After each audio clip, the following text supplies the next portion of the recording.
Fala pessoal, sou eu mesmo, Diego Nunes, diretamente aqui dos estúdios do Sobre-Humanos Podcast, em mais um dia muito agradável, com a honra e a glória de Deus, com saúde e muita perseverança em tudo que nós fazemos. Você que está a primeira vez aqui no nosso canal, você pode se inscrever, deixar seu like, ativar o sininho de notificação. Também tira um print aqui, você assistindo o nosso podcast, faz a postagem que a gente vai fazer a remarcação. Antes de mais nada, eu preciso fazer um convite para vocês. Se você quer ser um dos nossos convidados, o que você pode fazer? Vai no nosso direct ali no Instagram, deixe seu comentário, fale um pouquinho da sua vida, da sua história, que para nós não importa quantos seguidores você tem. Não importa se é 100, 200, 1 milhão. O que importa é você contribuir para a sociedade, de repente, com alguma fala sua ou da sua história. Pode ser de forma empreendedora ou então do mundo artístico. Você é muito útil para nós aqui do Sobre-Humanos Podcast, tá bom?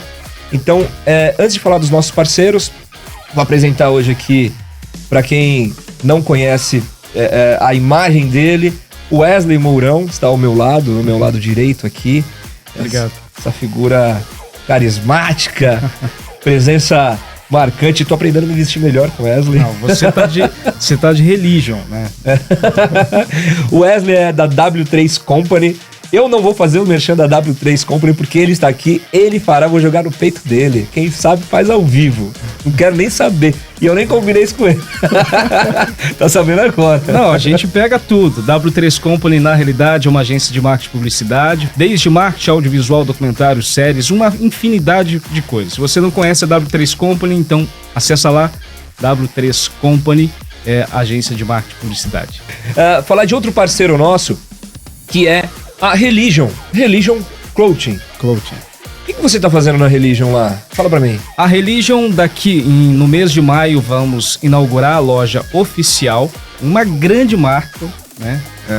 Inclusive, vou fazer uma propaganda. O modelo é muito bom.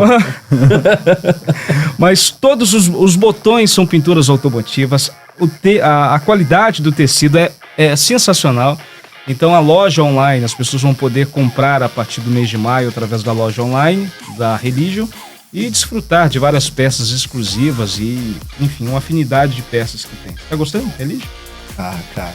Um abraço, Fábio, pelo amor de Deus.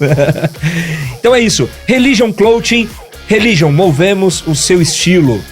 O modelo aqui com Religion e Dr. Mohamed Salman, que colocou a lente de contato no Diego Nunes. Eu tô quase um Cauã Raymond, né, cara? Quase um Cauã Raymond. Então, se você precisa fazer algum tratamento odontológico, vá no Dr. Mohamed Salman, que está localizado na rua Manuel de Oliveira 269, edifício Elbor Pateu, Mogi das Cruzes, Vila Mogilar, Torre 3, quarto andar, sala 408. No Instagram, dr, abreviação de doutor, .Mohamed Salman, _. Então lá você vai fazer qualquer tipo de tratamento clínico geral, implantodontia, exodontia, prótese, clareamento, facetas em lente de resina, que agora está na moda, o pessoal chama de hype, né? Tá na onda do momento. Então, se você precisa de lente de contato, pode ser porcelana, que é aquela que precisa desgastar um pouquinho os seus dentes. Talvez, né? Depende da sua arcada dentária. Ou então, a lente de resina, que é essa que eu estou, que não precisa fazer nenhum tipo de desgaste, faz na hora. Então vai lá fazer a sua avaliação clínica e antes de qualquer tipo de lente, questões estéticas, pense na sua saúde bucal. Então isso é muito importante, abre muitas portas. Quem não quer ter um bom sorriso? Eu não sou especialista, mas o Dr. Mohamed Salman procure que vocês vão ficar muito satisfeitos. Por fim, para não ficar aqui um programa do Milton Neves, né? Porque o Milton Neves é só merchan. Falar aqui da OA Água. OA Água no Instagram, oaagua.São Paulo. A OA Água, ela está presente nos melhores supermercados aqui de Guarulhos. A Azul, ela é a oceânica, sua companheira em casa, na cabeceira da cama, na sala de TV, antes de dormir e ao acordar. Substitui a água do filtro de forma competitiva e acessível. Entrega equilíbrio entre alcalinidade, pH 8.5, salinidade e condutividade. Potencial antioxidante, 100.000 volts, baixa tensão. A alcalina, a laranjinha, ela é pH 10 elevado, é a isotônica, Ela é toda saidinha. Te acompanha na praia, na academia, no carro, no avião, no navio, o dia inteiro com você. Substitui isotônicos com a vantagem de não ter carboidratos. Sim, carboidratos é aquele que deixa aquele corote, aquela gordurinha. É isso. Água, pelo amor de Deus. Água zero sódio é a verde. É incomparável e sofisticada. É para quem deseja todos os benefícios, a água, mais zero sódio. A zero sódio também substitui isotônicos e te entrega hidratação plena e alcalinidade intensa com pH 10 também. Se você quer ser um representante da Oágua, procure Fernando Chamelete no Instagram oaagua.sãopaulo.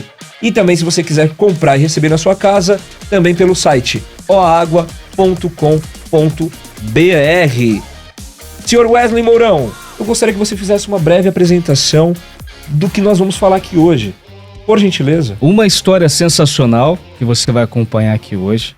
Eu queria falar sobre pneu Douglas. Já ouviu falar? Não? Deixa eu contar uma história rapidinha para você. A Comercial Douglas surgiu em 1960 numa área de 110 metros quadrados para se dedicar no comércio de pneus e prestação de serviços automotivos. 15 anos depois, esse imóvel na Avenida Cruzeiro do Sul, na Zona Norte, foi desapropriado para uma construção da Estação Santana, de metrô. E a cidade de São Paulo se desenvolvia rapidamente a necessidade de espaço para essas grandes obras, Então, muitas quais facilitaram a circulação dos seus novos veículos. Então, para iniciar as suas atividades, a Douglas tinha 3 funcionários, 2 dos quais eram sócios. O trem ia para Cantareira, à época, e passava no meio da Cruzeiro do Sul. E os funcionários se empenhavam ao máximo, buscando clientes até nas ruas, para você ter uma ideia, para prestar o melhor serviço. E por isso, faziam de tudo um pouco. Alguns vendiam pneus, executavam montagens, outros cuidavam da contabilidade. Procuravam até os responsáveis dos pontos de táxi, ofereciam vantagens de crédito especial. E era uma época que poucos podiam comprar pneus à vista, Então existiam muitas dificuldades na época e para abrir um crediário. Agora, a Douglas nada tem de borracharia do passado. É um motivo simples. Ela é o centro automotivo capaz de atender com eficiência, mantendo as mesmas qualidades de atendimento que caracterizaram no passado. Essa é a Pneu Douglas. Estamos aqui nos estúdios do Sobre Humanos Podcast, com nada mais, nada menos que o senhor, o Fábio Grotti, que tive a honra de conhecer por intermédio do nosso amigo Dr. Leandro Casemiro. Então, muito bem-vindo aos estúdios do Sobre Humanos Podcast. Muito obrigado, daí Wesley, muito obrigado, daí Diego. É uma honra para nós termos você aqui. Eu tive a honra de conversar com você por 2 vezes, uma conversa muito agradável. Então, como eu agradeci anteriormente ao Dr. Leandro Casemiro, as pessoas elas tendem hoje a convidar alguma colega, amigo, para várias coisas, muitas vezes prolixas, ruins. Agora, você apresentar pessoas que têm muito a contribuir, principalmente com conteúdo, com uma baita conversa, como foi a de ontem, Wesley? Uhum. Que poderíamos ficar ali durante horas, que teria muito assunto também. Então, por isso surgiu, lá naquela primeira conversa, esse convite para estar aqui no Sobre Humanos Podcast. E eu tenho certeza que as pessoas que vão nos assistir vai saber muito mais sobre empreendedorismo, vai saber muito mais da diferenciação do que é um herdeiro ou um sucessor, que tem muita diferença, e também vai saber dessa loucura, que para mim é loucura. Alpinismo, montanhismo, para mim é loucura. Não, mas eu peço a Deus sempre, eu peço muitas coisas, mas eu acho que a principal, eu peço boas histórias para minha vida. Eu acho que, lógico, a gente, eu peço tudo, mas boas histórias sempre encabeça a minha lista dele. Que legal. Fala pra gente um pouquinho, quem é Fábio Grotti? Bem, Fábio Grotti hoje tem 50 anos, casado, 2 filhos, morador da região norte. Eu brinco que eu não sou morador, eu sou a Zona Norte, eu vivo muito a Zona Norte. Sou administrador de empresas, né? Morei fora, fiz mestrado fora, em Boston, e hoje eu sou o gestor da Pneus Douglas. É um negócio que começou com meu pai e meu tio, né? Douglas é meu tio e como irmão mais velho acabou dando nome à loja.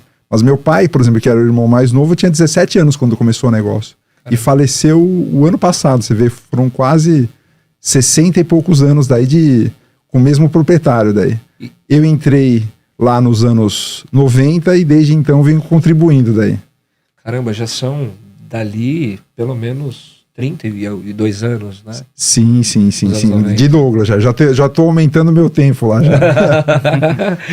Talvez um dos funcionários com mais tempo de casa. Sim, mas nós temos alguns que são mais velhos que eu ainda. Conhecemos ontem, né? Conhecemos. Baita da história. Daqui a pouquinho a gente vai soltar alguns trechos aí dos funcionários que falaram muito bem dessa experiência trabalhando com você. Que bom. Teve alguns que saíram, aí viram que no mundo aí fora não era melhor, voltaram e falaram... Bom, vou deixar o depoimento deles, que acho que é muito melhor do que eu falar. E aí, nesse sentido, como que foi para você, assim, essa questão da sua infância, onde você fala com muito amor, né, da Zona Norte? Como que é esse amor pela Zona Norte? É aquela história, como os portugueses falam do Tejo daí, né? Quer dizer, não é que o Tejo é o rio mais bonito do mundo, mas o Tejo é o rio que passa na vila deles. Então a Zona Norte é onde eu tenho todas as minhas memórias, as grandes memórias afetivas. A minha montanha, por exemplo, um dos meus esportes hoje é o montanhismo, mas a minha montanha é a Serra da Cantareira. Sempre vai ser. Né? Não é a mais alta, mas é a minha, que eu tive mais memórias. Esse amor também foi por causa do colégio, estudei na Zona Norte uma grande parte de tempo, então... Sim. Eu frequento igreja, mas as igrejas que eu frequento são da Zona Norte. Eu tenho muito, assim, tem pessoas que são de raízes e pessoas de asas. Eu sei que eu sou um cara de raiz. Eu gosto de ir para os lugares, mas a minha noção de lar, além da minha família, ela é física. Eu sou aquele cara que anda na Zona Norte passando a mão na terra. Caramba. E passo no rosto, porque assim, eu tenho vínculo com aquele lugar. Então, eu não tenho pretensão de sair. Por exemplo, se eu não acho alguma coisa que não está legal na Zona Norte, não é que eu quero me mudar para a Suíça. Eu quero que a Suíça, uma parte da Suíça, venha para a Zona Norte. Aquele negócio é a minha ideia de transformação de mundo. Quer dizer, a situação não está boa, tem algum problema de saúde, educação, de violência. Puta, eu não vou para um outro lugar. Eu faço aquelas coisas boas virem para o lugar que eu habito daí. Esse é meu conceito. Uma pessoa ser raiz daí. Você falou que tem esse amor, essa paixão pela terra, e você falou do seu pai, que faleceu há um ano atrás, né? E o que você pode falar desse legado que ele deixou para você hoje? Veja, ele não era uma pessoa que... o modelo de educação dele, ele não facilitava as coisas. Eu acho que a questão dele era educar colocando desafios, dificuldades. Então... ele colocava problemas e assim, ele não se distanciava de você, participava da solução, mas deixava você quebrar a cara. Eu me lembro de vários casos. Eu me lembro uma vez, por exemplo, nas férias escolares, era muito comum eu ir trabalhar na Douglas. Eu me lembro, com 10 anos, ele chegou com uma missão e falou assim, olha, bem assim, imagina para um menino de 10 anos, olha, você vai descontar uma duplicata em Santos. Eu não sabia o que era descontar duplicata, não sabia chegar em Santos. Quando eu descobri como eu tinha que chegar em Santos, eu falei, poxa, mas pai, eu acho que para subir num ônibus eu preciso ser maior de idade. Ele falou assim, não, filho, é o seguinte, você vai em casa, veste uma camisa branca bem bonita para você parecer mais velho. Eu falei, pai, se eu vestir a camisa branca para parecer mais velho, com a minha idade eu vou parecer que eu tenho 12, nunca 18. Ele falou assim, se vira. Então eu me lembro de ir até o Jabaquara. Eu falei, aquele negócio de querer orgulhar o pai, eu tinha muito disso. Sempre tive muito disso. Então essas situações ele criava. O que eu fiz? Falei, poxa, eu vou conversar com alguma pessoa que talvez pareça meu pai na fila e na hora de embarcar os caras não vão me barrar. E eu fui parar em Santos, descontei a duplicata. Caramba, que incrível. Não, mas dessas histórias tem aos montes. Então esse era o estilo dele. Ele criava... um estilo de educação, assim, ele criava ele não foi um cara que sabe, me deu alguma moleza para eu aprender as coisas. Ao contrário, o modelo de educação dele foi esse, de criar alguma dificuldade para eu superar. Sim, mas eu vejo que tem muito disso até hoje. Mesmo com a ausência dele física, essa questão de querer orgulhar seu pai, você... Ah, totalmente. Tanto é que depois do falecimento dele, uma das ideias que nós tivemos é colocar como mascote da empresa o Itamarzinho. Nós criamos um mascote, né, mas eu até tinha um pouco de... Aliás, uma das homenagens que eu faço, esse é o óculos que era do meu pai. Eu coloquei a minha lente nele. Para depois que ele falecesse, eu sempre fui um pouquinho mais aguerrido que ele. Era um cara mais tranquilo. Falei, puxa, deixa eu colocar o óculos para ter um pouco do olhar dele. Mas um negócio meio... de ponderação. Falei assim, poxa, eu tenho que ter o contraditório, tenho que ter uma outra visão, assim, eu fiz questão daí. Não, isso é maravilhoso. De ouvir, esse porque... ponto me chamou bastante atenção. Olhar com os olhos do pai. Imagina a empresa, todo o legado que o pai teve durante todos esses anos e o Fábio, ter que tocar tudo isso. Então, isso para ele é muito motivador. E é uma sucessão natural, né? Sim. Não teve assim, passar o bastão, olha, da partir de hoje, não. Com o falecimento, teve uma sucessão. Não, e outra, você naturalmente, você dá o seu tom, mas você precisa entender que antes de você vieram outros que deram a cara da empresa. Uhum. Então, o Comercial Douglas é uma empresa responsável, tradicional. Então, eu não posso dar uma guinada. A linha é mais ou menos essa. Vai ter a Pneus Douglas, que vai ficando um pouquinho com o tempo com a cara de Fábio. Mas não pode ser uma guinada, porque assim você desestrutura um negócio daí. E por que Pneu Douglas? Por que saiu Pneu Douglas? Porque então, começou Douglas, que era meu tio, ok. E meu pai. Quando você... Imagina, meu tio tinha 21 anos, meu pai tinha 17, eles na hora de homenagearam o mais velho. E outra, depois que meu tio faleceu muito novo, meu tio faleceu com 42 anos. Depois que ele faleceu, nunca meu pai queria tirar isso, porque era uma homenagem ao irmão. Perfeito. Né? Quase uma homenagem ao irmão. Então, falou, então, a Pneus Douglas, na verdade, tinha muito mais tempo de Itamar do que do Douglas daí. Mas nunca, quer dizer, ficou o marco, ficou uma homenagem pro irmão daí, né? É porque hoje eu vejo, inclusive, antes de te conhecer pessoalmente, as pessoas... Pneus Douglas. Então eu vou até lá falar com o Douglas. Já aconteceu? Olha, eu já fui chamado de Douglinhas, de Itamar, de tudo quanto é coisa daí. Mas assim, sempre com muito orgulho, assim, porque eu sei essas pessoas sempre representaram a empresa e são pessoas que, sabe, são meu tio, meu pai, com muito orgulho daí.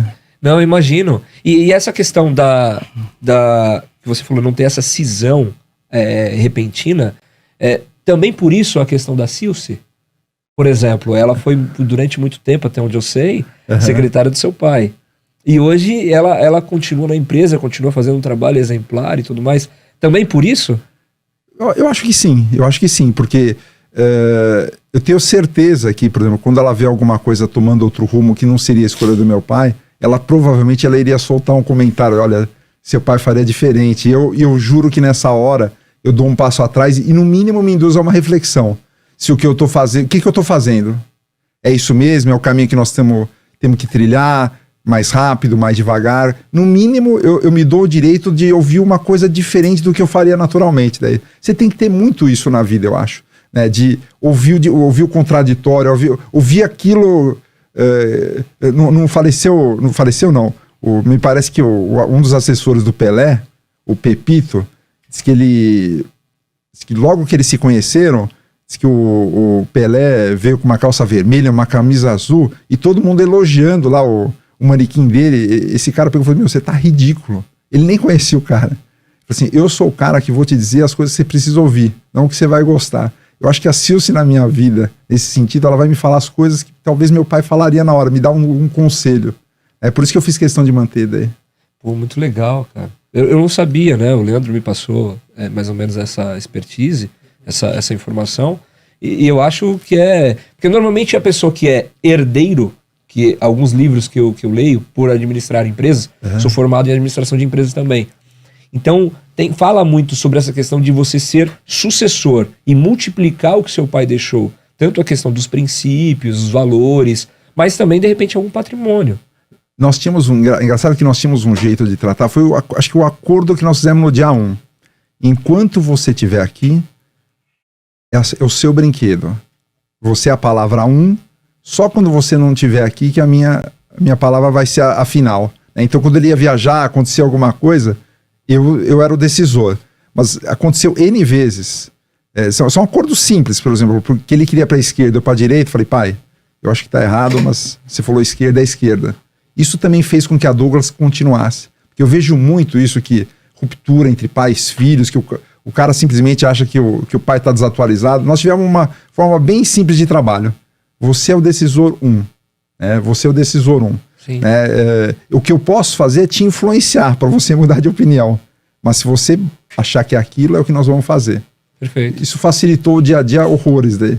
E quais foram as maiores dificuldades do início, segundo a visão do seu pai, do seu tio, com essa convivência que você teve no início da empresa? Eu acho que o que tem é muito isso, porque você jovem simboliza muito a mudança, a renovação, e jovem é rápido, jovem quer acelerar, jovem é intenso, né? E imagina uma pessoa de 40, 50, 60 anos, ele é o cara do calma, e o jovem não é o cara do calma, o jovem é o cara do gol, é o cara que quer ir daí. Então, ter esse tempo sem entrar em conflito, eu acho que foi fundamental para que as coisas acontecessem daí, o tempo delas daí, né? Perfeito. E essa, o seu time do coração veio de herança também? Não, ao contrário daí, meu pai é santista, eu acredito que porque pegou o Pelé, né? Minha mãe é palmeirense.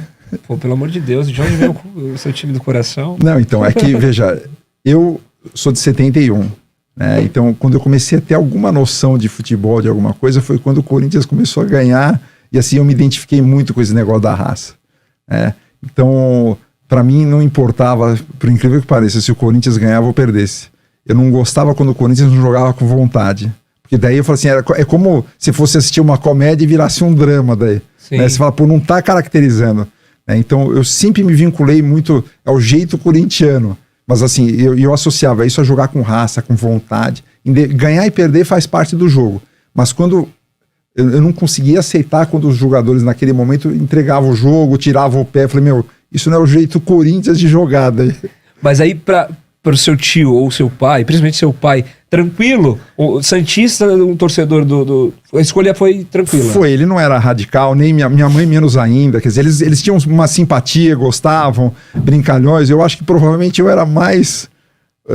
eu forçava mais as questões do Corinthians em relação a eles do que ao contrário daí. E na infância chegou a acompanhar alguns jogos? Vários. Nossa, Pacaembu, Morumbi, agora na Neoquímica Arena, né? Aliás, uma curiosidade daí que eu falei, você vê, é uma besteira, né? Mas eu nunca coloquei os pés no Allianz Parque, é uma besteira. Eu tenho certeza que em algum momento eu vou superar essa questão, mas ainda vai ter que demorar um pouquinho mais, ainda não desceu. Ainda não fui para show, não fui para nada. Fui convidado para a inauguração, né? Pelo pessoal da W Torre, eu agradeci, mandei o convite de volta. Falei que por enquanto... Lá não? Lá não, por enquanto não. Mas usa verde? Não. Tem muito disso, eu vejo tanto na Neoquímica como ao contrário, como no próprio, na quadra de escola de samba da Mancha e tal. Tem muito esse fanatismo, né? O que eu não quero só é que fique, por exemplo, eu adoro a natureza. O verde tá na natureza, ele é lindo. O verde veio antes do Palmeiras. O que eu não quero é que, por exemplo, eu deixe de fazer coisas depois... Eu tenho certeza que vai ser um negócio que uma hora eu vou achar que foi irrelevante porque eu fiz tudo isso, mas por enquanto ainda não. No caso da Neoquímica, que colocaram um gramado preto. Você viu isso? Sim. O que você acha sobre essa questão? Não, veja, é aquela história, por exemplo, eu não gosto que você estimula a rivalidade, eu gosto da questão da competição. Eu sou uma pessoa competitiva. Eu gosto da competição, principalmente, não quando você faz ela em relação ao adversário querendo prejudicar alguém, mas de superar você mesmo, que você fazia antes. Eu acho que esse é o grande lance da competição. Eu gosto desse lado, mas assim, você fazer mais, você correr mais, você se esforçar mais. Não querer prejudicar o outro, machucar o outro, mas, sei lá, tem muito a ver com o jeito meu de fazer as coisas daí. Sim. Né? De insistir, de estudar, de me planejar. Uma das minhas forças é o planejamento. Eu tinha mais dificuldade de lidar com o improviso. Hoje eu aceito mais fácil, que eu não tenho todos os remotos na minha mão. Mas Isso era uma das minhas falhas, assim, no passado daí. Quando o plano A, B e C dava errado, e às vezes não tinha acontecido nada, tinha condição de ir pra frente, eu meio queria, tipo, ó, e dava pra ir. Hoje eu acho que a vida é jazz. Agora sim. Aí quando que começou, Fábio, ter um grande potencial da sua empresa do Pneu Douglas, a partir do momento que você pegou assumiu a gestão e foi para cima? Olha, nós tivemos algumas coisas, né, algumas situações na história da Douglas aí. Uma delas foi quando meu tio, que era meio professor pardal, ele começou a investir na reforma de pneus, né? E essa reforma de pneus evoluiu para fabricar pneus. Então nós tínhamos a comercial Douglas e a reformadora Douglas, que depois virou uma fábrica de pneus. Nós tínhamos uma marca que chamava Miura, Douglas Miura. Isso nos anos 70. Mas a cabeça dessa parte industrial era meu tio. Então esse foi uma história que teve da Douglas. Depois, com o falecimento dele, não era a história do meu pai. Meu pai não gostava desse lado industrial. Meu pai gostava de comprar dos fabricantes e fazer o comércio em si. Então, separou a sociedade, minha tia ficou com essa parte industrial e depois acabou se desfazendo do negócio. Então, isso fez a Douglas crescer durante um bom tempo. Outra coisa que fez a Douglas crescer foi ela entrar no comércio de atacado de pneus.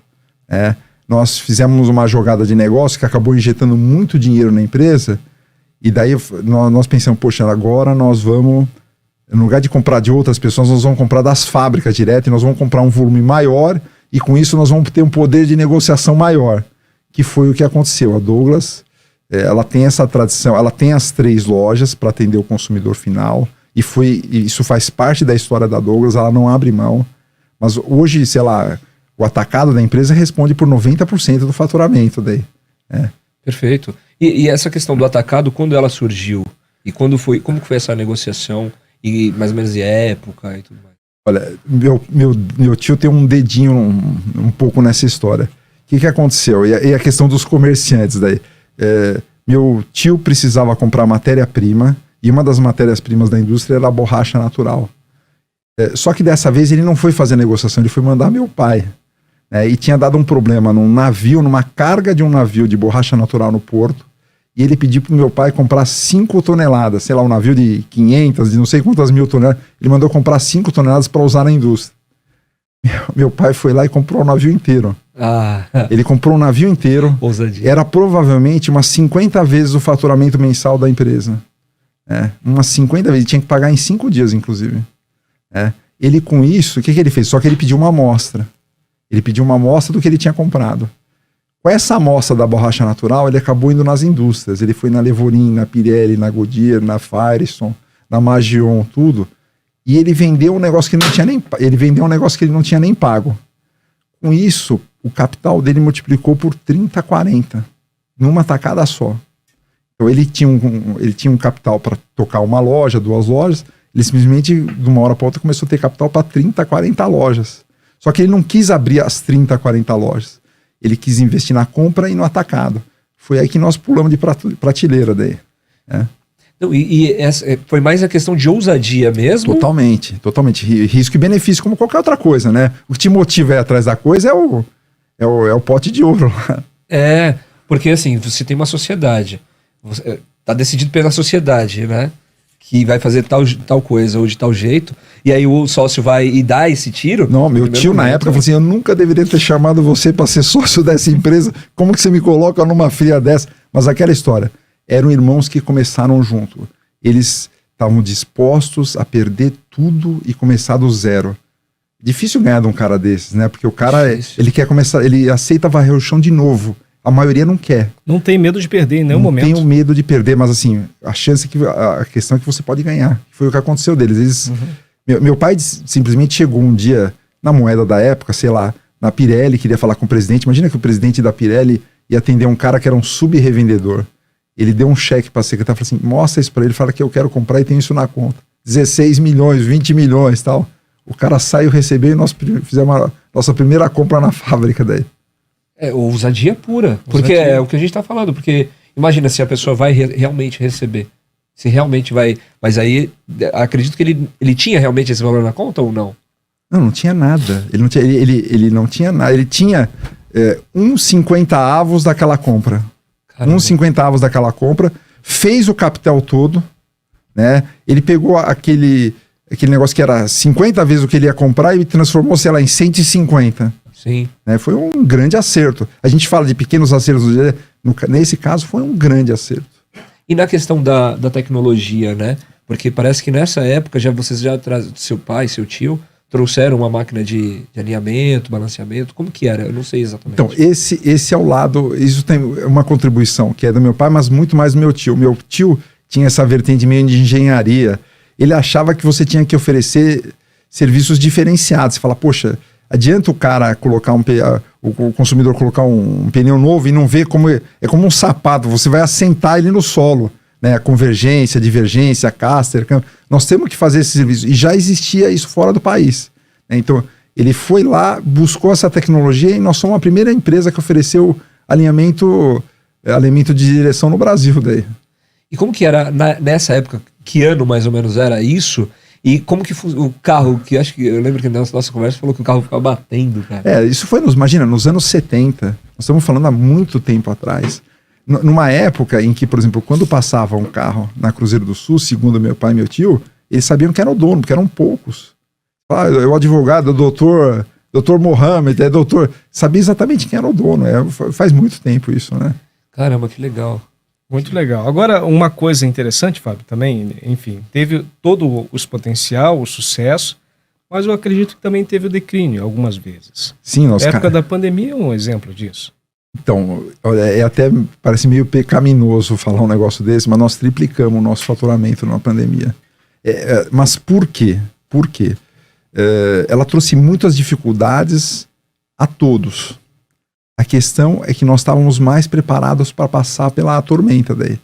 Nós tínhamos mercadoria, a mercadoria estava paga, nós éramos capitalizados. Uma empresa que não tinha mercadoria, não era capitalizada, as fábricas de pneus tiveram problemas.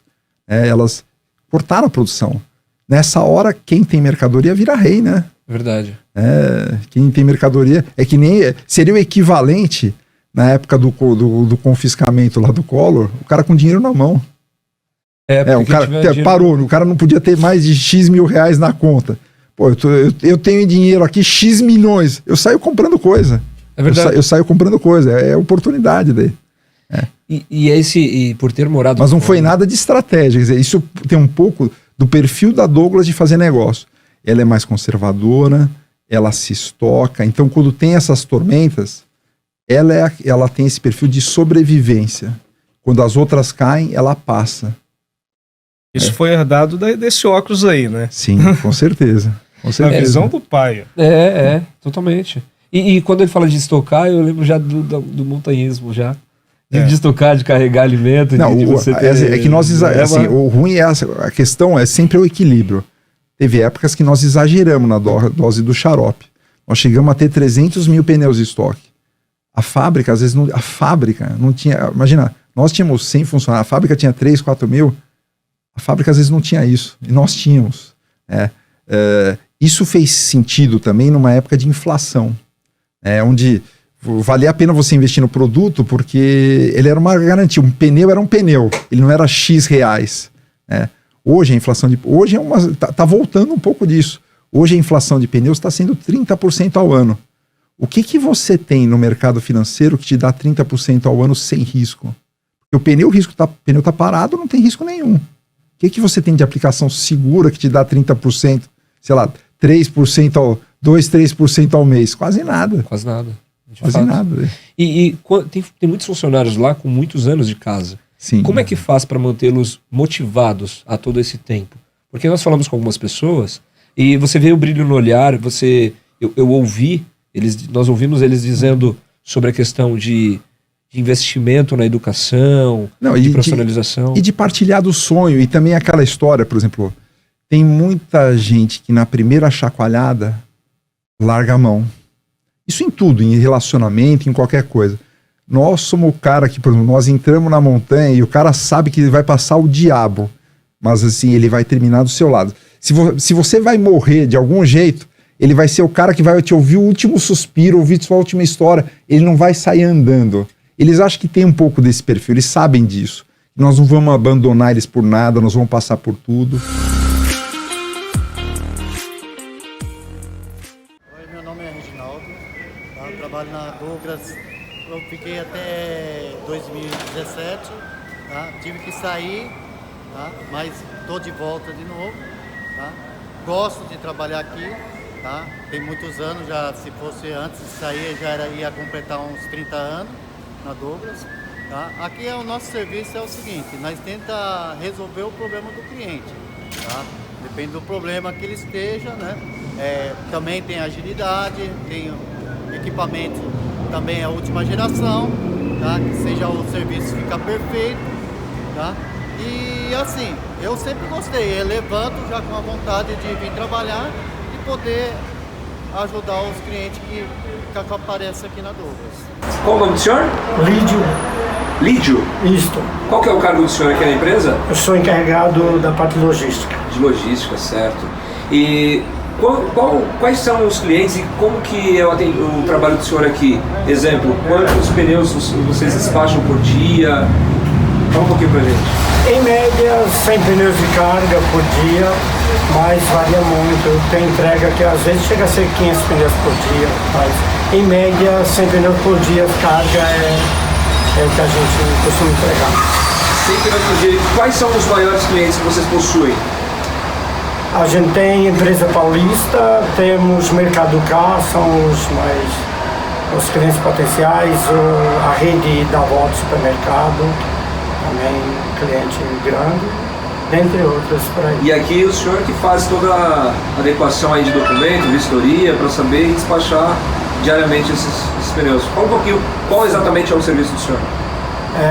A gente faz toda a parte de conferência, toda a parte de itinerário dos motoristas por região.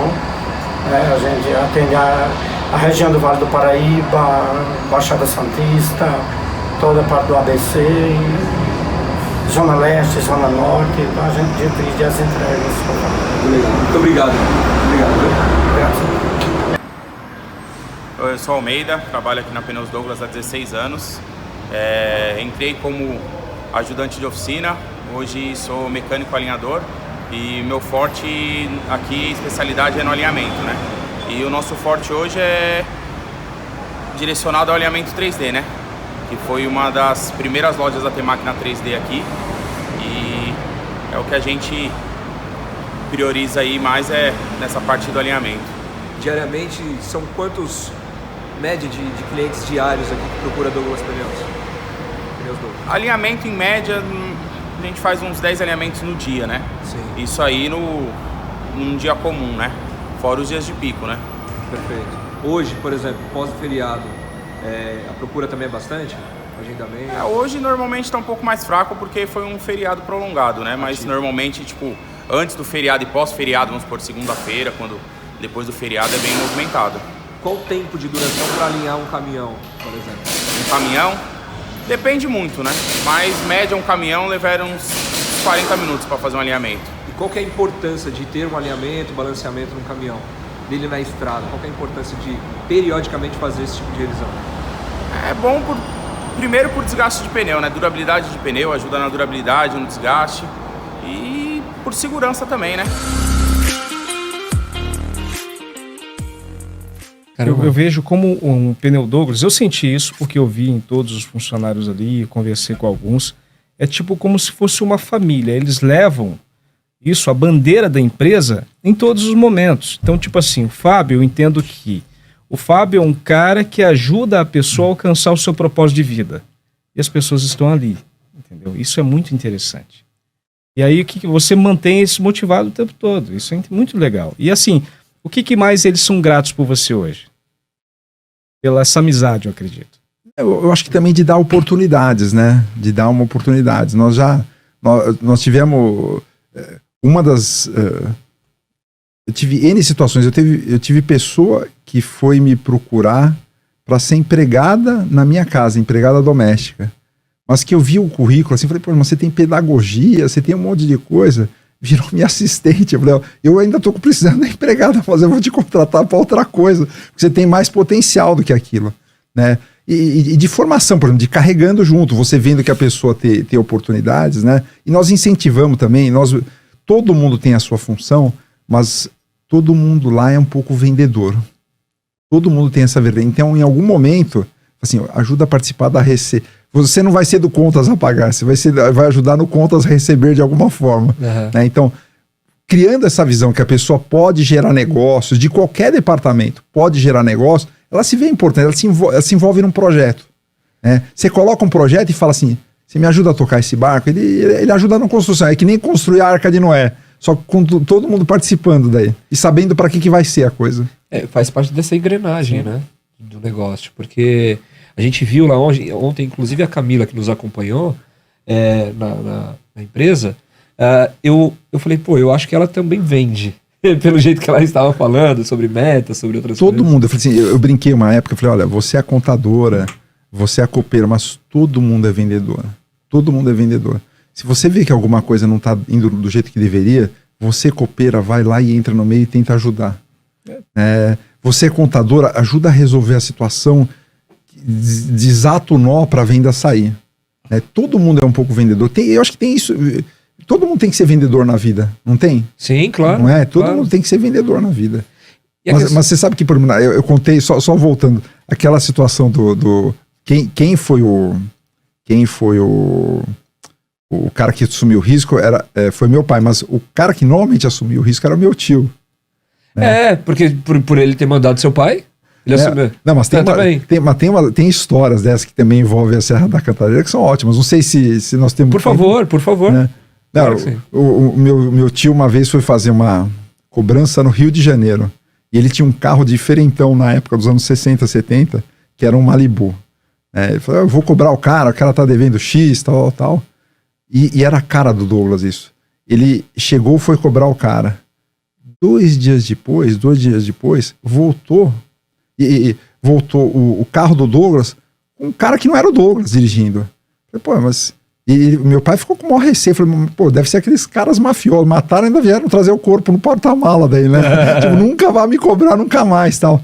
Falei, não, seu irmão tá chegando. O que meu tio foi?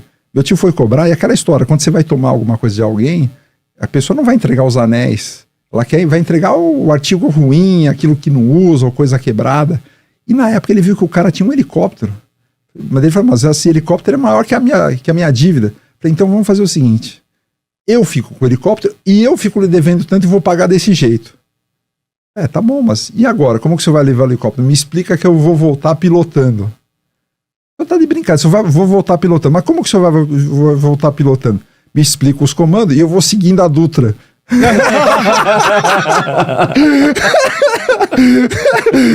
Você não precisa não, mas eu vou seguindo. Já nem o Waze. Eu vou seguindo a Dutra. No finalzinho eu viro na Fernão Dias. Isso é uma história típica do Douglas. O Douglas tinha muito disso. Você acredita que durante anos, tem a ver até depois com o falecimento dele. Ele começou a usar esse helicóptero, ele morava na Serra, ele abandonou o Malibu e começou a ir todo dia de helicóptero para a fábrica.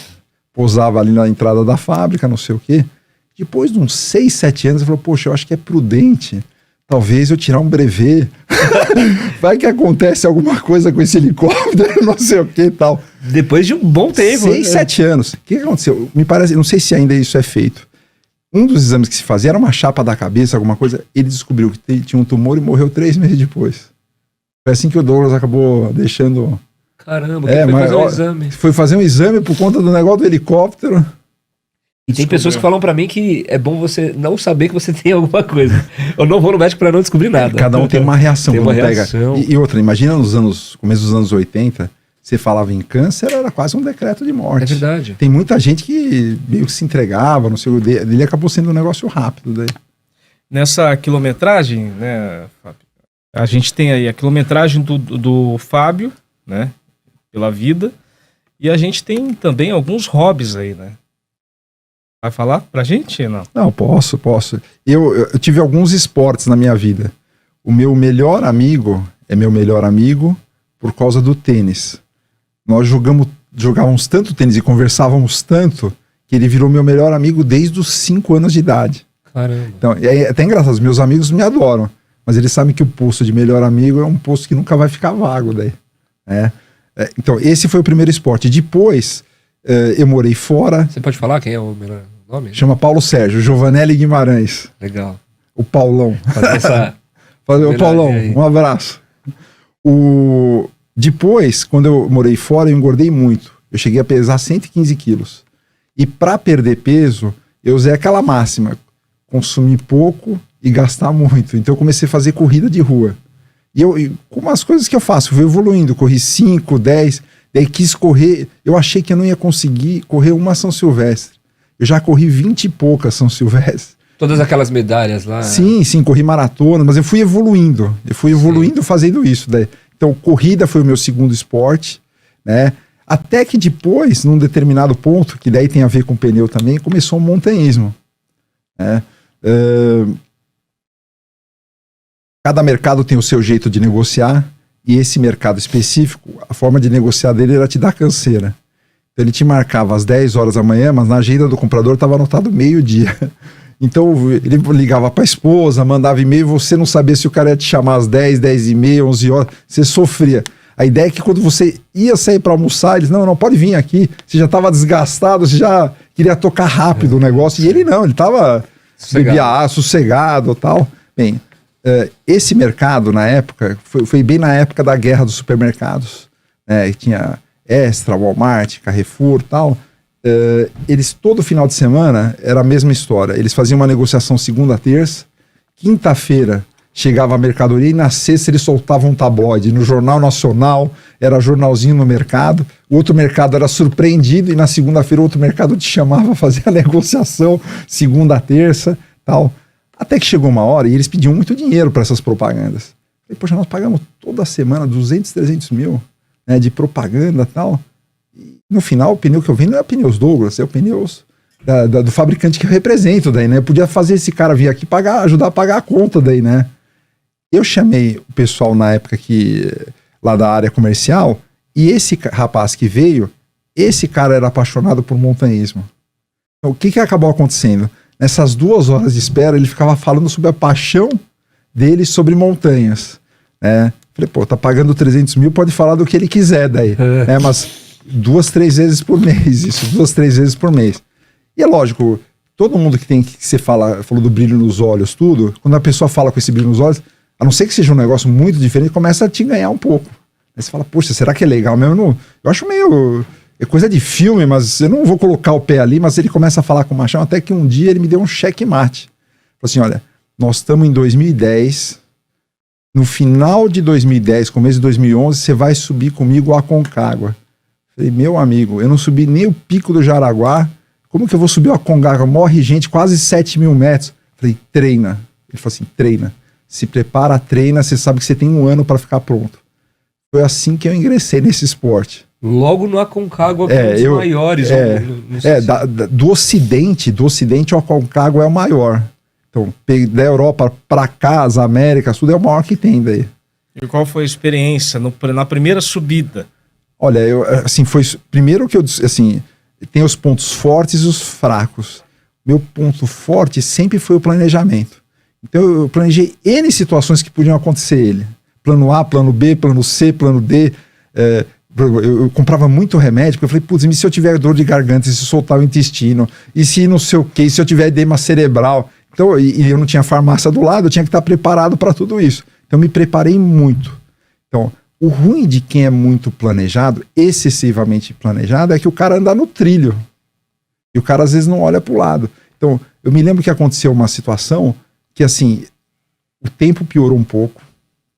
Eu já tinha ido mais do que eu achava que ia. Eu achei que ia até o 2º, 3º dia, eu estava no 12º dia de caminhada, que para mim já era uma superação. Falei, imagina, que arrogante eu querer tentar o cume da Aconcagua, daí não sei o quê. E eu não me lembro desse meu companheiro. Ele falou assim, Fábio, você é super planejado. Eu assim meio... Aí, para piorar, eu tava realmente tentando me manter focado, mas a minha cunhada estava grávida e eu era padrinho. Mas eu tava tentando me manter um pouco alheio a essa situação, porque eu tava fora. Até que no dia que eu ia fazer o cume, às 3 da manhã, me falar que ela tinha nascido 3 quilos, não sei. Eu falei, putz, eu acho que eu tenho que sair vivo agora para conhecer a minha afilhada. Eu não posso. Mas assim, daí eu realmente tava querendo desistir do cume. E um amigo me soltou essa frase: Fábio, você não tá com problema de saúde, vai nevar, mas não vai ser um absurdo. Sua sobrinha nasceu, mas ela está no Brasil. E a vida é jazz, improvisa agora. Improvisa e vai, você vai conseguir mesmo no improviso. É o famoso plano asterisco que você não planejou, mas dá para ir para frente. Dá para seguir em frente. Sim. Que eu toco isso para Douglas e para a vida. Quer dizer, às vezes você se força no planejamento, não sei o que, mas às vezes sai muito fora. Mas mesmo assim, às vezes se reúne todas as condições para continuar daí.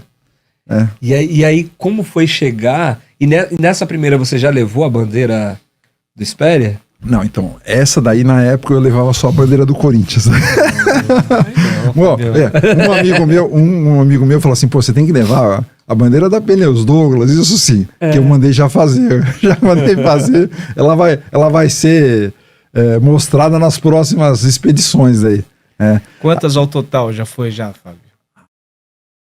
Fora do país, no Brasil, nem sei, eu perdi a conta, sinceramente, eu perdi a conta. Não, porque a gente vai mostrar as fotos, né, agora, e os quadros que estavam na sua sala, você faz questão de cada lugar que você vai, você traz uma pedrinha. Também não é uma história que começou comigo. Eu, na verdade, tem muitas histórias que rolam com você que são história de outros. Esse cara que é meu personal, que virou um dos grandes parceiros meus de montanha, ele, numa das primeiras montanhas, ele fez um quadrinho e colocou uma pedra. Eu achei a ideia ótima e daí incorporei. Incorporou mesmo, assim, porque tem 50 mil quadros lá na sala dele. De picos, assim, de montanhas que eu só via no Fantástico. Não cabe na sala dele mais, não cabe. Tem umas no chão, tem umas em cima. Tem umas atrás da outra. Eu falei, cara, não dá pra tirar foto disso tudo, não. O Diego, não tira, não dá, velho, tem muita foto. Enfim, aí... Mas nós vamos apresentar pra vocês aqui nesse episódio um pouquinho toda essa trajetória do Fábio aí, que nós pudemos registrar. E nessas escaladas, conta pra gente alguma história inusitada, assim. Nossa, mas isso tem aos milhares, daí tem... pelo menos... Três. Não, três. Uma que eu já... Aquela que você... Acho que os nossos telespectadores iam gostar daquela que nós ouvimos ontem, principalmente aquela do seu time do coração. Primeiro. Time do coração? Das camisas. Não, então... Conta pra pessoal. Foi em 2012, o Corinthians tinha sido campeão mundial, mas não tinha o estádio próprio ainda jogava no Pacaembu. Essa montanha, que era a mais alta da África, fica na Tanzânia, o Kilimanjaro, é uma montanha que é uma semana de escalada e assim tem pouca água, tem pouco alimento, então você tem muitos carregadores, muitas pessoas, para uma clientela de 10, 12 clientes, você precisa de 40 pessoas de staff, porque não tem água. Imagina, você tem que carregar água para 30, 40 pessoas, comida para 30, 40 pessoas, tudo, né? E eu sabia disso. E eu falei, poxa, eu podia deixar a minha marca. Eu acho legal você... Assim como eu recebi muita coisa, eu acho que algumas coisas eu podia passar para frente. Eu fui na frente do estádio do Pacaembu. Comprei umas 40 camisas do Corinthians.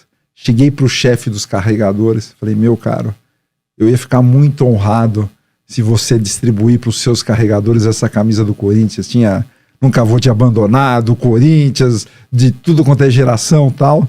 Eu me lembro que quando partia a expedição para subir o morro, se você olhava, aparecia a entrada do Pacaembu daí, a coisa mais... E o nome dos jogadores, quem era de outro clube, de outros clubes não gostou muito daí, mas foi divertido. Daí foi tinha Ronaldo, Birubiru, tinha de tudo. E a outra, aquela do... Que ele virou motor e jogos? Por favor. Resumindo... Mas nós temos tempo. Eu acho que os detalhes são importantíssimos. Claro, sim. E do porquê, né? Velho? Não, veja, toda vez que você faz alguma conquista grande, tem aquele momento de celebração, né? E no Kilimanjaro foi igualzinho. Teve um momento de celebração, né? Só que, assim, o pessoal que era staff também participou, né? E essa viagem foi planejada de um jeito que ela terminaria num domingo e na segunda-feira tinha o aniversário de 70 anos do meu pai, que assim, eu fazia questão de estar lá. Muita gente queria fazer safari, ir para Zanzibar, fazer mergulhos e tal. Eu falei, não, eu vou voltar. Então, metade do grupo ia ficar lá na Tanzânia ou na África e metade ia voltar. Bem, o que aconteceu? Quando deu o horário que nós tínhamos que sair lá do lodge lá que nós estávamos, eu estava preparado, fui até o ônibus escolar que ia levar a gente e tal. O motorista, que também tinha participado da celebração, estava bêbado, deitado na terra. Falei, putz, esse cara não tem a mínima condição de dirigir. Eu falei, poxa, ademais, cadê o resto do pessoal que vai comigo? Falei, pô, eu tive que acordar todo mundo. Então, fui acordando um a um, fomos colocando todas as malas no último banco do ônibus, até que chegou uma hora que realmente eu vi que o cara não tinha condição de manejar o carro. Eu falei assim, faz o seguinte, pelo menos você vai comigo, você me explica onde é o aeroporto, eu vou dirigindo o ônibus daí. E você sabia dirigir ônibus? Não, eu sabia por causa da empresa, eu já tinha dirigido o caminhão da empresa, freio a ar, ligar, tudo. Os comandos mais ou menos eram os mesmos. A única coisa, uma das coisas estranhas que teve, quando eu tava na savana, eu falei, pô, quem é aquele maluco que tá andando na mesma pista? Eu falei, puta, aqui a direção é ao contrário, a direção... Eu tava acho que umas 2 horas dirigindo na contramão, graças ao bom Deus, daí não tinha ninguém daí que veio ao contrário. Daí eu falei, pô, depois que eu olhei que tinha um drive right, não sei o quê, eu falei, pô, deixa eu voltar aqui pro meu canto daí. Mas foi um milagre, aquele embarque foi um milagre. Aquele embarque, pegar quase um guia de turismo com 10 passaportes, passar os alfândegas, tudo foi heróico daí. E era pra estar presente no 70º aniversário do seu pai. Pra mim era muito importante. Eu não queria estar no dia seguinte, eu queria estar naquele dia. E como é que você passou no aeroporto com todo mundo bêbado? Olha, com bom humor, eu diria. Eu acho que o bom humor foi fundamental. Quando nós chegamos na alfândega e nós entramos em fila indiana, um com a mão no ombro do outro, parecia grupo escolar daí de antigamente, né? O cara da alfândega deu uma olhada, ele viu que alguns membros da expedição estavam alcoolizados daí. Falou, olha, é proibido, é lei internacional. Sim. O álcool no voo é um problema. Imagina o cara decidir que tem que pular do avião, não sei o quê. Mas assim, eu falei assim, olha, o senhor vai me desculpar, nós acabamos de subir o Kilimanjaro, eles não estão alcoolizados, é mal de montanha, é só mal-estar, tudo, o senhor deixa comigo, mas o senhor me responsabiliza daí. Daí colocamos todo mundo nos assentos, falei, e o voo é um voo longo, nós fazemos Tanzânia, Quênia, África do Sul, falei, Quênia é um dos maiores produtores de café, falei, nós vamos tomar café no Quênia até dizer chega, daí antes de embarcar pro próximo voo daí. E quais são as próximas? Já tem agendada? Então, tem uma que já está programada, que na verdade ela já está programada há 2 anos já, que é o Mont Blanc. A Mont Blanc, ela fica na fronteira da França, Itália e Suíça. Os europeus são grandes escaladores muito por conta do Mont Blanc. Então faz 2 anos que eu estou querendo subir essa montanha e por conta da pandemia fui adiando de 2020 para 2021, depois de 21 para 22 e agora espero eu que 23 de agosto a 8 de setembro eu esteja lá daí. Em algum momento dessas escaladas, já sentiu assim, pô, eu acho que não vou terminar ela? Algumas vezes, né? Algumas vezes. Mas assim, sempre tem uma palavra, alguma coisa que te serve de apoio, né? Assim como a vida, alguém te fala alguma coisa você se supera. Que você se apoia naquilo, a força da palavra daí, aquele negócio, você se supera.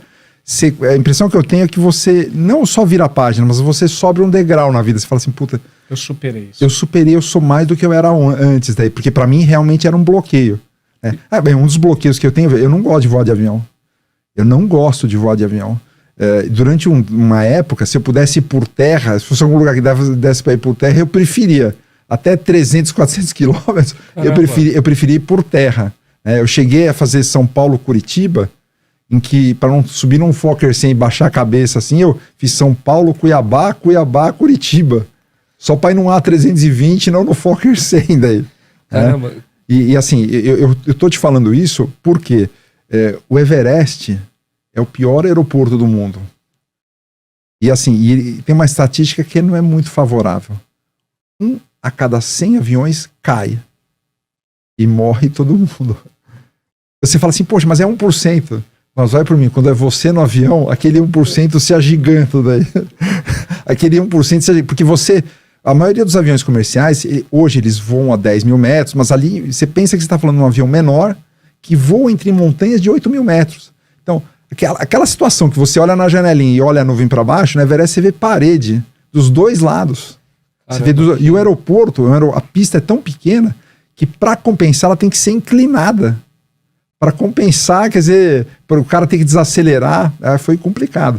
Daí eu fiz as coisas do meu jeito também. E assim, eu morrendo de medo, eu não queria subir naquele avião, mas eu falei, mas qual que é a alternativa? Olha, são 15 dias, 1 hora de voo. São 15 dias de estrada, para 1 hora de voo, paciência. Eu falei, Deus, então se tiver que ser, mas vai ser do meu jeito. Falei, na hora de embarcar, eu vesti a camisa do Corinthians, coloquei uma Nossa Senhora da Aparecida, falei, vou colocar do meu jeito. Se acharem o corpo, vão saber que era o Fábio. Ele não vai ter dúvida. E se fosse uma camisa do Palmeiras, tinha caído? Não sei. Pô, tinha caído 2 vezes. Não, o Everest, o Everest teve histórias tão boas, por exemplo, mas a questão de ajudar os outros. Tem várias pessoas repetem, vão em várias expedições, tudo. Teve um senhor, Dr. Daniel Katayama, que eu adoro, assim como o Dr. Marcos Marques, adoro. Já fiz várias expedições com eles. O Dr. Daniel é um herói, porque um cara de 70 anos fazendo isso, para mim, são pessoas que naturalmente você quer ajudar. Né? Mas quando nós fomos no Everest, o que aconteceu?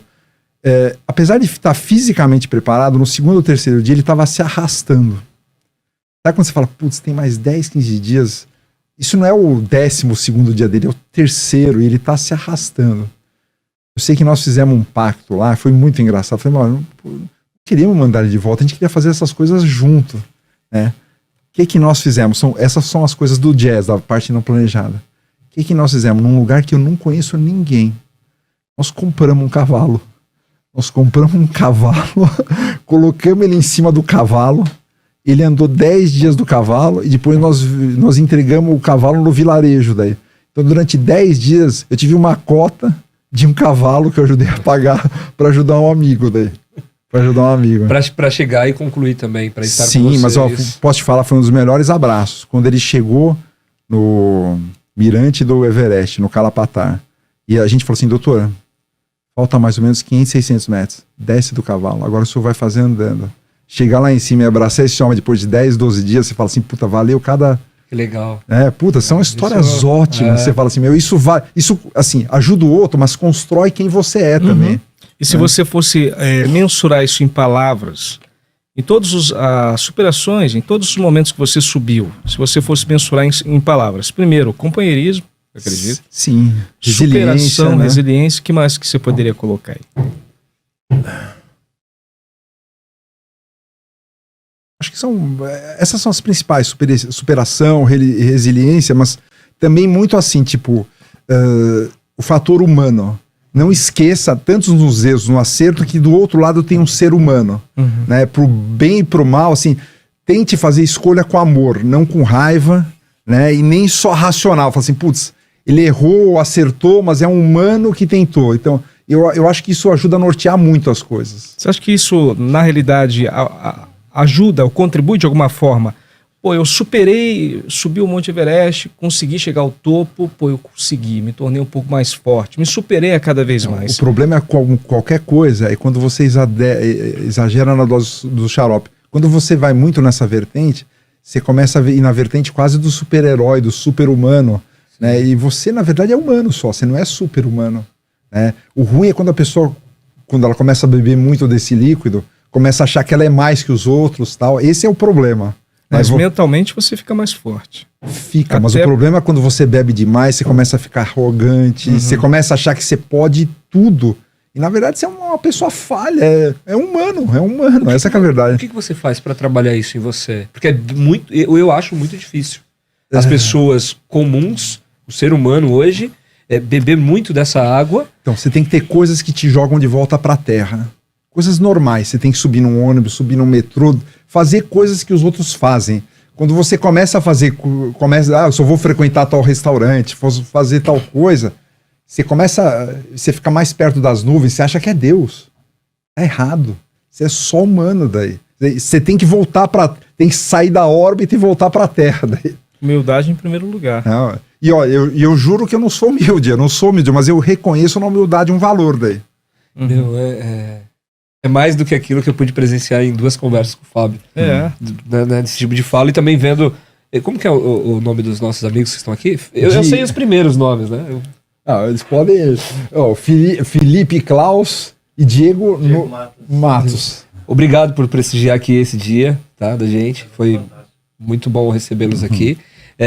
E a gente vê as suas afirmações, você contando muitas coisas, e principalmente o Diegão, ele fazendo com a cabeça, concordando, e tipo, com admiração. Tá no jogo. Tá no jogo. E eu vejo essa questão de não ser algo determinado, algo imposto. Eu vejo que tanto a amizade, as suas amizades, principalmente quando eu vejo o Leandro falar, quando eu vejo a Silce, ou os funcionários, ou o Diego Felipe, fala com amor e também com muito com admiração. Mas eu tenho que confessar que hoje em dia não nas empresas tem gestões que você tem que evitar praticar.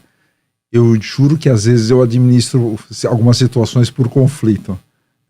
Eu não sei se isso é um modelo bom, mas eu gosto de ser um provocador às vezes. Eu não me esqueço até hoje, e assim, às vezes eu erro sendo uma pessoa meio misógina, não sei o que e tal, mas já teve situações que a principal vendedora foi uma mulher, por exemplo, e ela, com todos os méritos, hein, ela trilhou o caminho, ela mereceu aquilo, e eu aproveitei, parabéns, ela saiu da sala, eu contei pro pessoal, você vê como elas foram bem, daí eu falei assim, mas como vocês vão deixar uma mulher ganhar de vocês? Não sei. Nossa, assim, lógico, você acaba tirando mais, às vezes, da equipe. O cara já, além de ter a questão racional, ele começa a ter aquele negócio do sangue nos olhos que ele quer ganhar de... Assim, eu, às vezes, em algumas situações de venda, quando eu quero superação, eu faço um pouco isso. Hoje, nas empresas, não é o recomendado, dá muito problema. É a questão do politicamente correto, a questão legal e tudo mas mais, você vê, quando você vê um adversário que você fala assim, aquele cara tá afim de dar vida no jogo, o outro lado do time treme. Claro que sim. Mas isso também eu vejo muito. Você fala, como que eu vou ganhar esse jogo? O cara tá afim de me perseguir 120 minutos aqui. Eu sou melhor, mas olha, dá uma olhada. Esse cara aqui vai ser um carrapato aqui. É duro, hein? E o cara, no primeiro minuto de jogo, olhar isso, fala assim, esse cara... Nossa, você fala assim, vai a primeira, toma um toco. Você fala, como que eu vou ganhar dessa vontade daí? E olha só, e como que foi o Fábio, não sei durante qual tempo, praticante de jiu-jitsu? Não, Foi pouco tempo, muito tempo? Não, assim, eu tive um episódio ruim com luta arte marcial no começo da minha vida. Certo. E eu jurei que eu nunca mais ia... Assim, eu sou o cara errado... Ensinar para um cara como eu, competitivo, combativo, técnica, não é bom. Não é bom. Eu quis literalmente, meio assim, tipo, Deus tira essa arma da minha mão. Eu não posso ser esse cara, eu tenho que me afastar. Perto dos 50 anos, eu falei, poxa, eu acho que agora eu tô mais fraco, eu tô mais tranquilo. Ia ser legal se de repente eu fizesse alguma coisa disso com os meus filhos. Treinasse junto com eles. Porque a arte marcial tem esse negócio de ajudar na autoestima, muito. Né? Daí eu quis fazer isso com ele. Eu tinha meu único receio era assim, ficar me lesionando muito. Porque eu naturalmente, fazendo montanhismo, eu me lesionava muito. Eu falei, agora eu vou me lesionar de vez. Eu não podia escolher natação, alguma coisa com menos impacto na minha vida e tal. Né? Daí eu fiz durante um ano. Me lesionei um pouquinho, que eu falei, eu gostei da experiência. Eu acho que tem a arte marcial tem esse lance da disciplina, que eu acho muito importante em relação ao adversário, né? Mas assim, o meu mestre também me ensinou muitas coisas daí, por exemplo, porque ele sempre falava assim, você sempre usa muita força, e a pessoa muito forte não quer usar técnica. E ele sabia que, eu falei assim, eu só pedia pra ele, por favor, não me coloca pra lutar com criança e mulher. Por favor. E ele, pra provocar, ele só fazia isso quase. Então, imagina, eu não queria esgoelar ninguém, eu tinha que ficar... Eu falei, não, mas o senhor não tá me dando nenhuma... Não, tudo bem, tá morto, mas o senhor tá um palmo da minha garganta aqui. Mas assim, era o jeito que ele tinha de tentar ver se eu usava mais técnica. Porque ele fazia, eu só queria usar força bruta. Aliás, pra você ter ideia como esse negócio da força era forte, uma das frases que eu tinha, eu colocava assim, eu fazia os 3 Fs do Fábio. Era fé, família e força bruta. Caramba. Não, Por isso que eu queria evitar arte marcial. Eu achava que era problemático pra mim. É como se fosse uma arma, né? Eu falei, não quero, não queria. Mas eu reconheço o valor. Eu reconheço o valor dele. Legal. Por favor. Não, eu ia perguntar para ele os sonhos agora do Fábio, né? Sim. O Fábio tem sonhos ainda que ainda não foram concretizados. Hein? Putz, sonhos, muitos sonhos. E eu queria que até a última noite eu tivesse sonhos. Eu queria ser uma pessoa que morresse com projetos. Projetos a fazer. Né? Primeiro, assim, meu pai faleceu há 1 ano, então acho que a primeira coisa é assentar a poeira. Eu tenho pouco tempo, 1 ano praticamente de gestão, sem ele. Ainda é pouco tempo. De 63 anos da Douglas, 64 agora, tem 63 com Itamar e 1 sem. Eu acho que a primeira coisa é não ser abrupto. Então nós temos projetos de expansão, né, de áreas, de vendas, que triplicamos o faturamento. Mas assim, o que eu tenho que fazer é o outro lado. Meu pai, nesse sentido, eu tenho certeza que ele falaria calma, vai mais devagar, ande e consolide, conquista e reparta, mas assim, e a pessoa que está com essa pegada quer fazer mais rápido, né? Quer fazer mais rápido. É verdade. E quanto à questão de projetos, não só de escalada, ou algum outro esporte, tem algo que você fala assim, esse eu acho que eu gostaria de fazer a curto prazo de tempo aí, relacionado ao esporte? Um projeto que eu tinha que acabou não indo para frente por conta do Covid, é que assim, uma das minhas viagens mais mágicas foi quando eu tinha 16, 17 anos, que eu fui para Fernando de Noronha, só tinha base militar, né? E nós, nessa viagem, nós cruzamos com o pessoal do Francisco José do Globo Repórter e eu mergulhei acho que umas 10 vezes. Eu tinha mergulhado 2 vezes na minha vida, em uma semana eu mergulhei 10 vezes. Aquela viagem tinha sido tão importante para mim, porque eu já sei que eu relaxo muito na água. Eu tinha medo de acabar até meu oxigênio no cilindro, daí eu apagar, ficar sem ar de tanto que eu ficava tranquilo, né? Mas assim, nessa viagem também me ajudou a fazer uma projeção na minha vida. Eu com 16 anos, 17 anos, eu falei, eu quero fazer tal faculdade de administração, eu quero trabalhar fora da empresa do meu pai antes de vir trabalhar lá, eu quero casar, eu quero ter 2, 3 filhos. Eu fiz um plano, quase uma projeção de vida, né? Então, agora em 2022, eu falei, putz, isso aconteceu comigo, não quer dizer que vai acontecer com os outros, mas eu queria que meus filhos fossem para Noronha e mergulhassem. E eu queria fazer isso com eles. Legal. Ironia dessas da história, para Noronha estava exigindo o teste de Covid, fomos fazer os 4. Eu convidei, o resto da família não, a família foi para Noronha e eu fiquei. Mas meu filho mergulhou 7 vezes e minha filha, que eu tinha muito receio, que ela tem algum bloqueio com a água, ela mergulhou 4. Então eu fiquei realizado também que eles fizeram isso daí. Eu vejo que você faz muito passeio e escalada, mesmo aqui no Brasil, com seu filho, né? Sim, eu achei aquela história, toda vez que você faz esporte de longa duração, primeiro você tem a questão da conversa, sim, e depois você vai resolvendo a sua vida. Em algum momento, lógico, uma hora você tá tem situações que você tá com um pé na frente do outro e você tem que estar focado. Mas tem hora que você dá uma abstraída, que você começa a meio filosofar, e tem uma hora que você começa assim, olha, segunda-feira eu tenho tal reunião, tal coisa. A reunião começa a acontecer na sua cabeça sem ela de fato ter ocorrido. E você vai resolvendo os problemas, resolvendo as vidas. Eu acho que o gestor tem muito disso, de resolvedor de problemas, de situações, né? E elas me fazem bem para isso. Elas me trazem para o centro, me fazem desacelerar, porque eu naturalmente acabo querendo acelerar. Me fazem desacelerar e me fazem tentar, vamos para lá, não vamos, em que momento isso é oportuno ou não. Sim, eu acho isso. E desconectar ainda mais da tecnologia hoje, né? Nesse momento você acaba. Quando você vai na montanha, é meio simbólico. Você com a natureza e na montanha, parece que o homem está querendo chegar perto de Deus. Não é isso, mas é de estar aquele negócio de próximo, de dar aquela abstraída, de agradecer as coisas boas que acontecem. Sim. E o Fábio faz parte de alguma associação, instituição, mais voltado ali, principalmente na Zona Norte? De algumas que são vinculadas à associação comercial, pessoas que querem... Eu tenho muito essa vertente de querer melhorar a Zona Norte. Então, aquilo que não tá bom, em termos, por exemplo, a Cruzeiro do Sul hoje, com a questão da pandemia piorou, questão de morador de rua, de sujeira, de buraco, de segurança, né? Nós queremos melhorar isso. Então, nós estamos fazendo tudo que tem que ter algum envolvimento político, comercial, de fazer as coisas. Eu gosto de estar envolvido na Zona Norte daí. Legal, e aí já... Eu acho que tem isso eu sempre tive, esse senso de comunidade, sabe? O meu pedaço, né? Quando alguém... o problema é quando é excessivo, né? Quando eu pergunto se eu sou da Zona Norte, eu às vezes meio arrogante, eu falo assim, eu sou a Zona Norte. Não, no começo da nossa entrevista o Fábio falou, né? Eu sou a Zona Norte. Né? Mas assim, no intuito não de propriedade, mas assim, como de vida. Você é um cuidador, você é um cara que tá passando tempo, e você se importa, que você quer que seja melhor.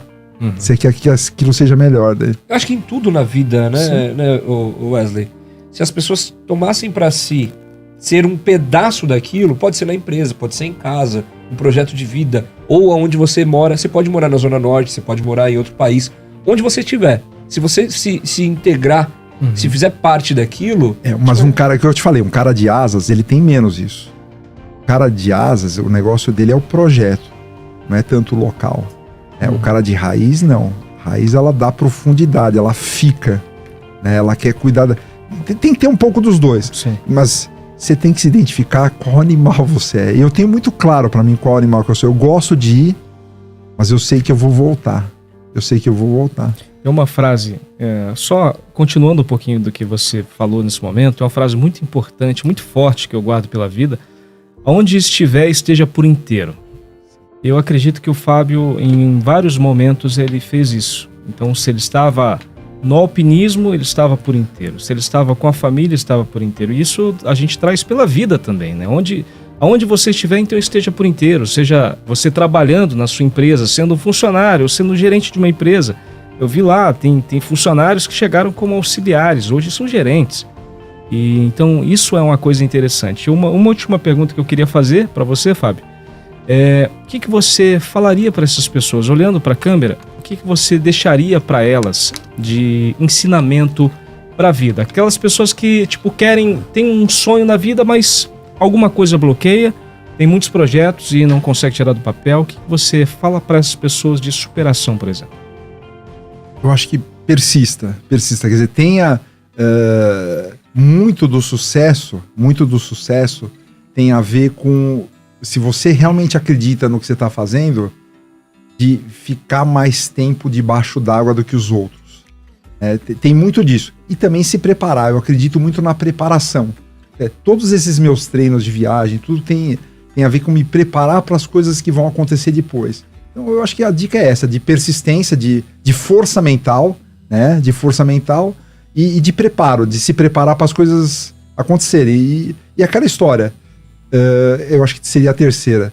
Quando você for o juiz de alguma coisa, que te derem o poder, né, que nem você que teve a formação de advogado. Tem muito advogado que está se achando o juiz. Verdade. Mas tenta escolher com amor. Que isso é o lado humano da coisa. Eu acho que é um bom critério daí. Sabe? Não decida com ódio, com revanchismo. Faça com amor. E se as pessoas quiserem procurar Pneu Douglas hoje? Aqui. www.pneusdouglas.com.br. Temos o Instagram, Facebook também igualzinho daí. E as lojas, onde ficam? Fica na na Zona Norte praticamente, Avenida Cruzeiro do Sul 2999, Santana, Rua Maria Cândida 629 e Avenida na Vila Guilherme, e Avenida Dona Eugênia Machado da Silva 264, Vila Galvão, Guarulhos. E todas as redes sociais do Pneus Douglas, é isso. Agradecer muito a sua presença, Fábio. Muito mesmo, para mim foi vencendo, né? Das vezes que nós estamos presentes aqui. Uma aula, enriquecimento para mim, intelectual pra caramba mesmo. Ter você aqui enriquece o nosso Sobre Humanos podcast. Já tivemos outros empreendedores aqui, mas cada vez que passa, as pessoas que aqui passam, elas deixam sua contribuição. Sim, e a pessoa tem que ser isso, uma obra não terminada, capítulos a serem escritos daí. Sim. Então, muito obrigado pela sua presença. Não, por gentileza. eu presta seu óculos, só um minutinho. Uma coisa que eu vou guardar isso aqui pela vida, que foi que ele falou. Ele pegou o óculos, não sei se você está assistindo agora e perdeu a primeira parte, ele pegou o óculos do pai, o pai faleceu há um ano atrás, ele pegou a mesma armação do óculos do pai e colocou as suas lentes atual. Então, por quê? Para poder tentar enxergar com a visão do pai. Isso é uma coisa que eu aprendi e vou tentar levar por toda a minha vida. Cara, isso aqui é fenomenal. Parabéns pela entrevista, obrigado por ter vindo. Eu que agradeço. É isso aí, pessoal. Muito obrigado. Esse foi mais um Sobre Humanos Podcast. Se inscreva no canal, ative o sininho, deixe seu like, tenha fé em Deus. E é isso. Tamo junto.